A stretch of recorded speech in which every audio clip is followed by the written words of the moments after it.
I'm thrilled with today's guest, Republican candidate for president, Governor Asa Hutchinson. He was a two-term governor, landslide winner in Arkansas.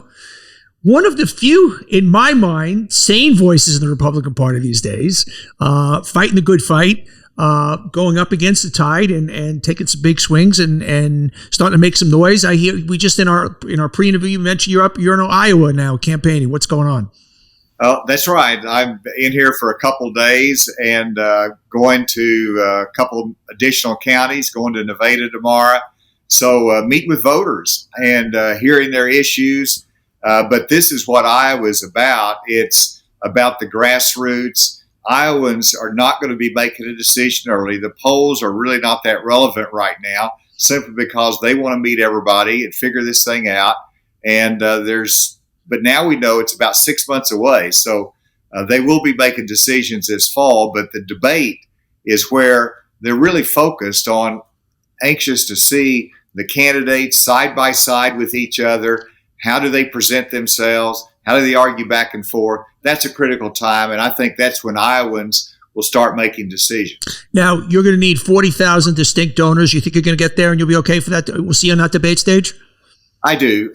And part of it is I intend to get there. We're going to do what we have to do to get there. But it's almost becoming the silly season. The RNC rules is so focused on 40,000 that you see, candidates now offering 10% commissions for everybody that gives them $1. And so it's unnecessary. It's a little bit restrictive, burdensome, but we're going to get there because it's important. And the voters expect you to be there. What? You're out there talking to voters. The Republican Party, when I say the Republican Party, the current, under the kind of guise of Donald Trump, and the extremists, has lost its way where it doesn't even stand for anything as far as voter needs. As far as they're not talking about wages, they're not talking about jobs, they're not talking about health care, they're not talking about, calming down extremism. They're not talking about immigration. They're just talking about grievance and anger and a big lie. And so what are you hearing from the voters out there as you get out there? Everything you just said. And that's really interesting because, if you go to a Donald Trump rally, you hear all of what you just said, the grievances, and there's a certain, listen to it, but that's what, is being presented. But I went to town hall meetings today. I met with workers today, and they brought up health care. They brought up division. How are you going to rise above that? They talk about, the economy and where it's going and immigration issues. So that's what's fun about it, is that you get beyond the large rally, you get down to where the voters live, and they want you talking about solutions for the future. So that's what it's going to be about, and we'll make our case with them. I want to get our listeners to get to know you a little bit about your background. I was really intrigued at some heroic work you did in the mid-'80s as a U.S. attorney fighting white nationalist groups. You had a flak jacket on, you were in there. Take us back, and that's kind of been a theme throughout your career of, fighting raw polarization and being one of the few Republicans to recognize the real problem of these extremist groups. You saw it early on in your career. Well, that's true. I was a very young United States attorney at the age of 31 under Ronald Reagan, and there was a terrorist group in northern Arkansas called the CSA, the Covenant, the Sword and Arm of the Lord. It was a neo-Nazi group, white supremacist group, connected with very violent groups across the country, and it was intolerable. They had killed a pawn shop owner simply because they believed the pawn shop owner was Jewish. And that goes on and on as to their violence. So as an armed encampment training for anarchy and the overthrow of the government, we went in there with a search warrant, with an arrest warrant. They refused to surrender. And the FBI hostage rescue team called me and said, "We need you up here to assist in the negotiation." Well, I thought it was a little bit unusual, but it was a big case. I went there, and as I got out of the vehicle, they threw me a bulletproof vest. And I thought, this is not why I went to law school.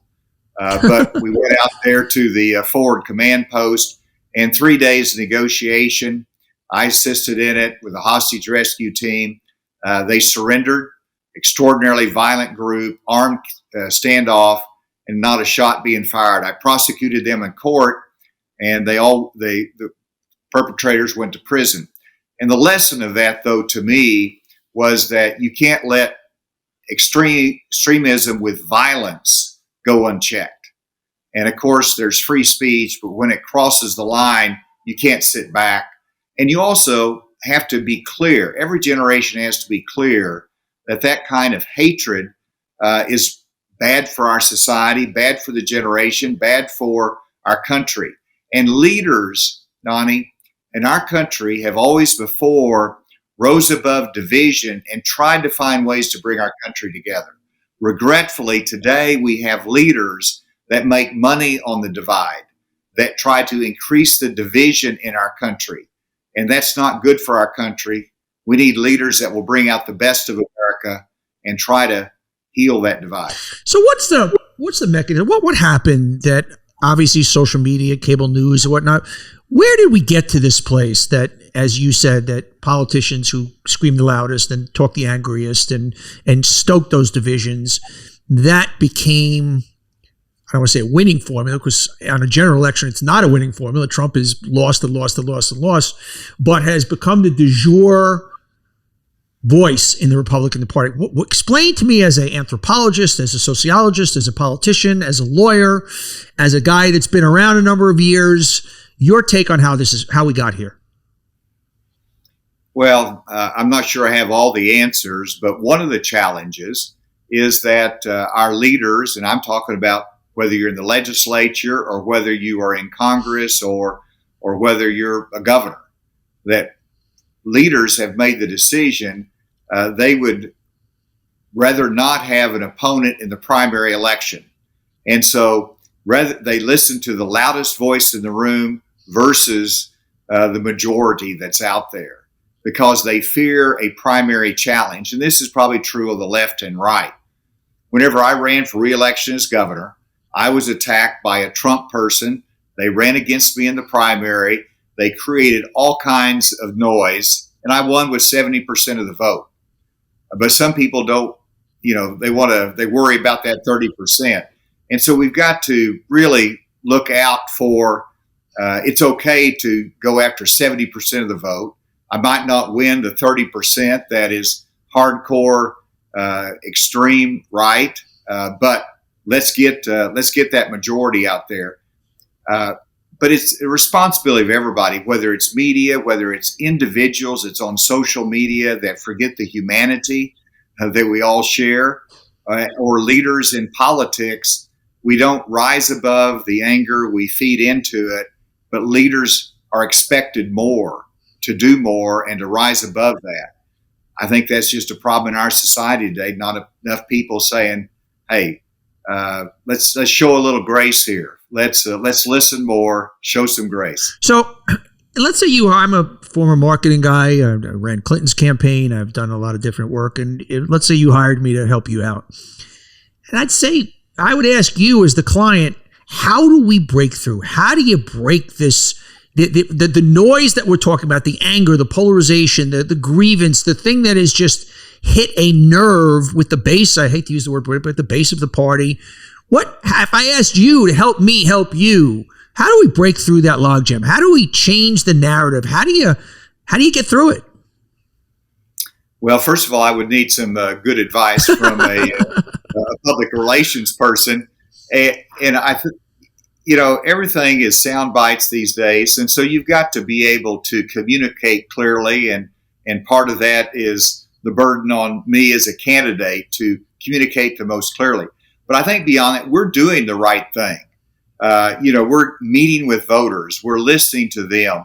And whether it's the donor community or whether it's the grassroots, there is a yearning for normal. I had the highest compliment, and maybe this is your clue to the right marketing strategy. The highest compliment I've had as a candidate in my public career. I'm in Iowa. I'm visiting with somebody. I tell them about myself. I'm running for president of the United States. And then I ask them about themselves. They tell me, we have a great conversation. At the end of it, they looked at me and they said, you're running for president of the United States and you seem really normal. I knew the punchline. I knew where you were going with that. That was the highest compliment.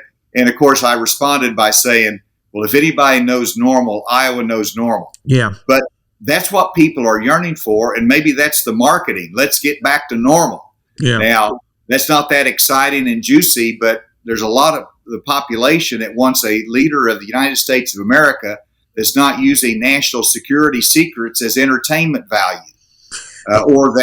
or that's embarrassing the United States in relationship with our foreign counterparts. Along those lines, a recent poll, this is amazing, 24% of Republican voters said that Donald Trump being indicted for taking nuclear secrets, classified nuclear secrets, and flashing them around makes them want to vote for him more. Please explain that to me. I can't explain that to you at all. Not like we're sticking with him, but no, this is a star for him. This is a gold star. Well, obviously, the challenge is not necessarily what happened with the national security secrets and the people's view on that, but it was all tainted by the first prosecution in New York that everyone, including myself, believes was politically done and not legally justified. And so that spoiled the whole environment. And so there's a sense that there is unequal treatment. And of course, then Donald Trump feeds into that and attacks the justice system with a very loud mouthpiece.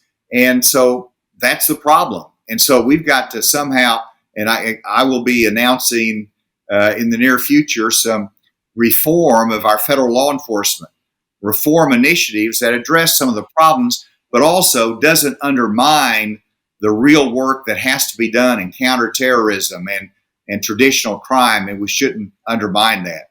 But I think Americans have a great sense of fairness, and they believe that the fairness was abused by the Justice Department. Speaking of fairness, you were one of the few Republicans to come out and say, no, it's not a big lie. Donald Trump lost the election. Yet we have so much leadership within the party that still will not acknowledge that. That 81 judges, many of them Trump appointed judges, have thrown out every single iteration, every piece of paper, every claim, every brief that in any way suggested there was any impropriety. Yet the Republican leadership, most of the Republican leadership, not yourself, not Chris Christie, not a few others, still will not come out and say that this was a fair election. Well, they should. Fair election, the result was concluded in the traditions of our democracy. And sure, you can look at, we need to straighten up some voting procedures. That's always been left to the states. But, the fact is President Biden is the one that is vetoing bills today. He's the president of the United States, and he was elected. And the thing that bothered me the most was, not necessarily contesting the election, but the fact that Donald Trump refused to go to the inauguration and, in the best traditions of our democracy, show respect for the incoming president. And that's where you've got to rise above the occasion. Respect. He flamed it in for insurrection. The fullest thing from respect. How did you feel? How did you feel that day, Jan? You were. I don't know where you were, what you were doing. January 6th. You see what's going on. How did you feel as a former governor, as a public servant, as an American, as you watched that? I was embarrassed for our country in the sense that what we're known for is our peaceful transfer of power, and I think back to even the Nixon-Kennedy elections. We've had close elections all through history, and yet there's a recognition that we've got to have a winner. We've got to have a recognition of that and acceptance of that, and you can't fight that during for the next 2 years, and he continues to, and so that's a problem. But I'm honest with it. I was down in South Carolina, and I was with a the Republican Party there, and they asked me that question about, do I believe President Biden is legitimate elected? And I said yes, and they shouted out, Wrong answer. Sad. I'm laughing. I should be crying. Well, but let me, in fairness, that was a small minority. People listen. And you've got to stand there. You got to defend your position. I'll do that across the board.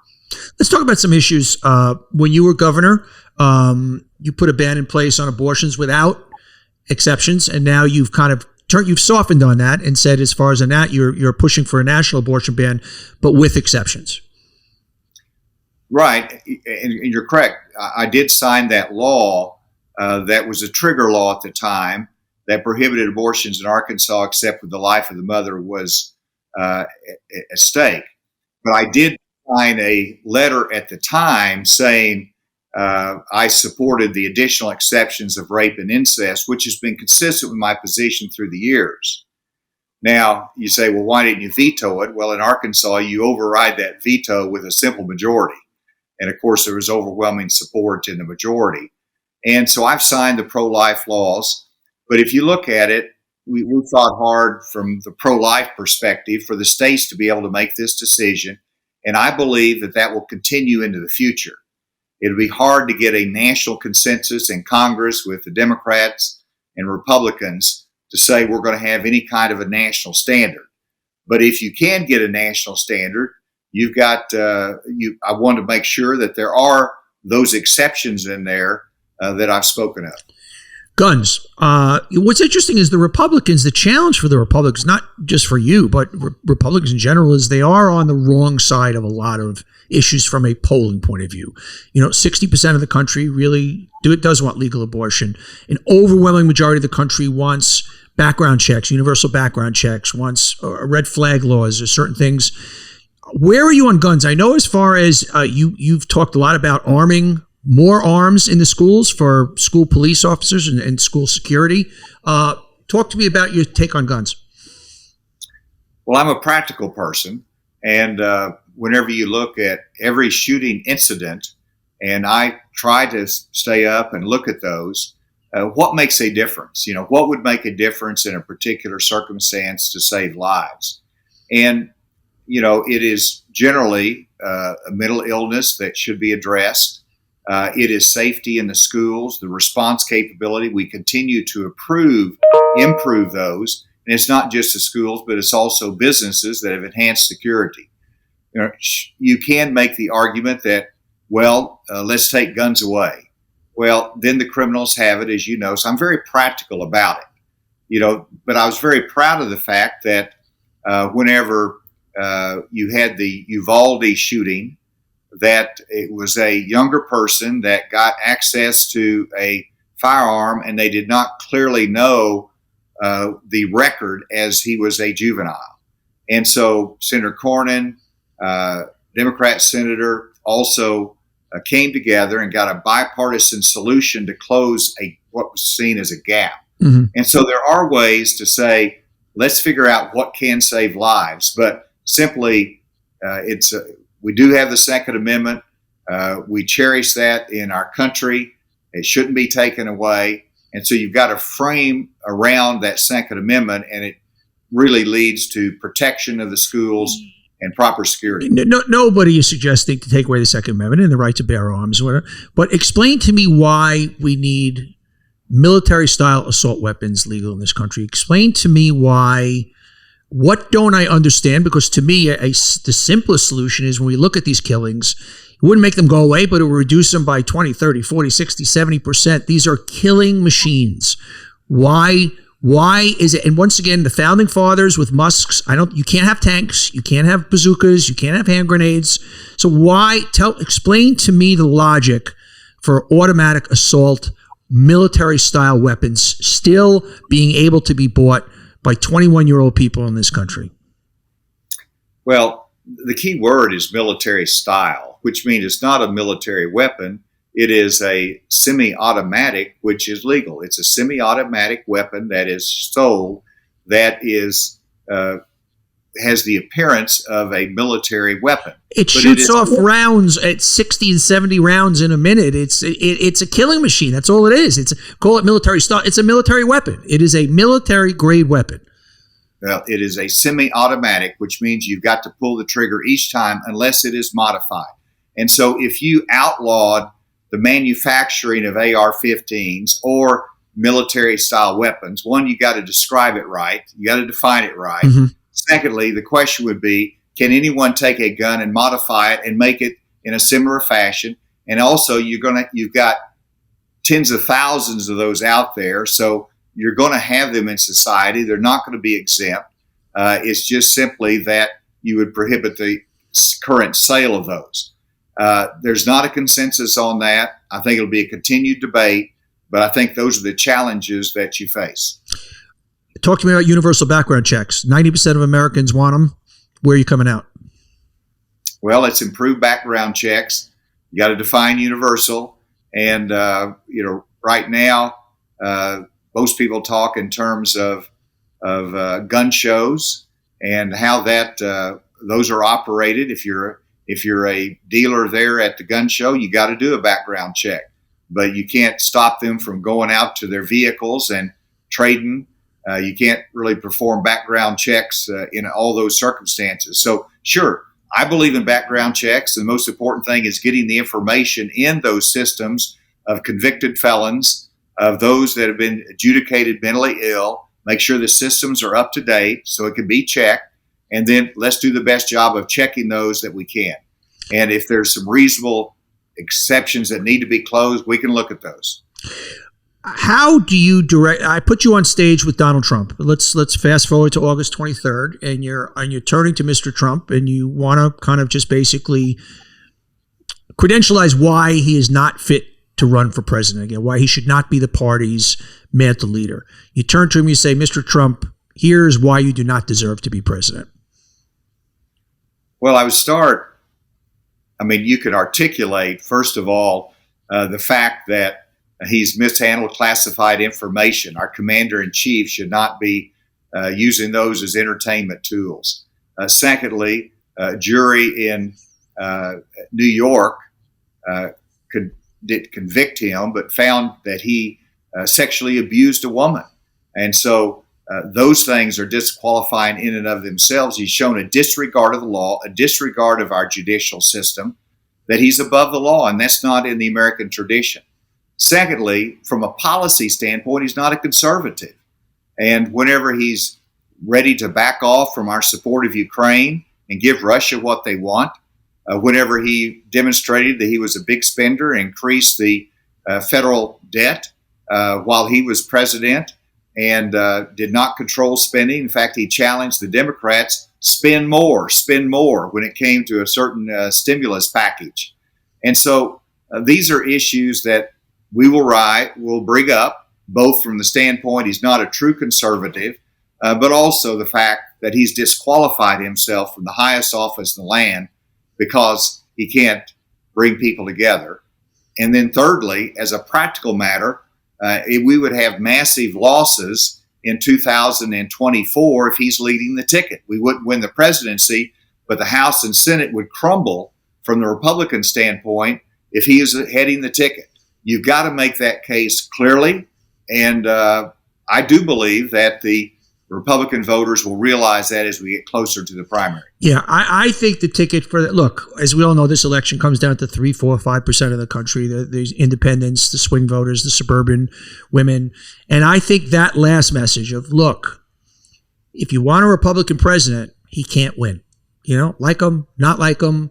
He's lost the last 6 elections. He cannot win, and we need to win, I think. Now, that hasn't worked for DeSantis, and DeSantis has a winning victory. DeSantis does not seem to be connecting because, as opposed to you, he's just offering another Trump version. He's a Trump 2.0, and if you want Trump, you'd rather have Trump. So I do applaud you and Christie as the only ones who are basically taking on the 800-pound gorilla in the room. He does it. Christie does it in his good New Jersey style, and I will do it in my Southern style. So now let me put you on stage with Biden. Talk to me how you run against Biden and how you kind of go at him. What's interesting is, his age has obviously been an issue for a lot of people, and the economics, which there's been a lot of positive economic news, yet the American consumer is giving him horrible grades on the economy, worse than his overall poll numbers, which are low to begin with. Well, you go after him based upon his policies. He's had a slow growth energy policy that has diminished our independence, causing him to go to Saudi Arabia or Venezuela, produce more oil. So he has shallowed out our ability to be independent and to support our allies in energy production. He's threatened our country in that way. Secondly, when it comes to border security, and this is the problem with Joseph Biden, he starts out his administration with a weak border policy, and then he tries to tighten it up. It's too late. Everybody has seen it as a weak policy and that nothing is stopping their invasion or they're trying to come into the country. And so he's made a mistake there. His disaster with withdrawal from Afghanistan. Was it disastrous? We're out of there.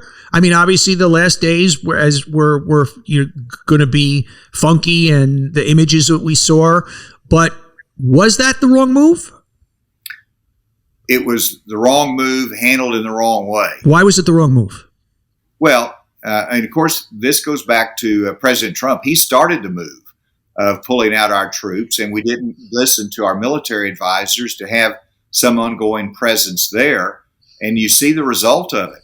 I mean, those poor women and children there in Afghanistan that no longer have access to education, no longer have access to basic human rights.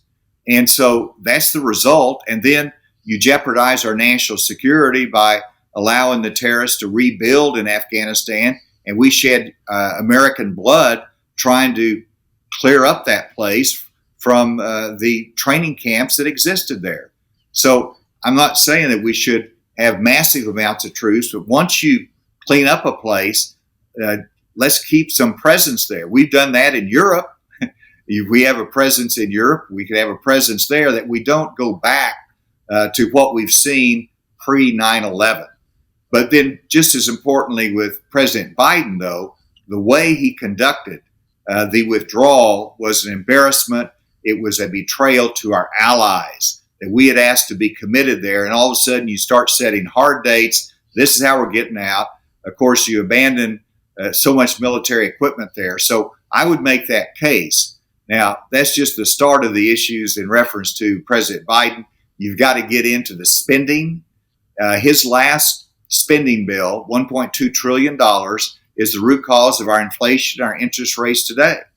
And I was governor. I could push back on that and say a lot of the spending that happened under the Trump administration was the overall kind of catalyst. And obviously Biden definitely put some kerosene on the fire, and I think spent too much, but you got to put that at the hands of Trump also.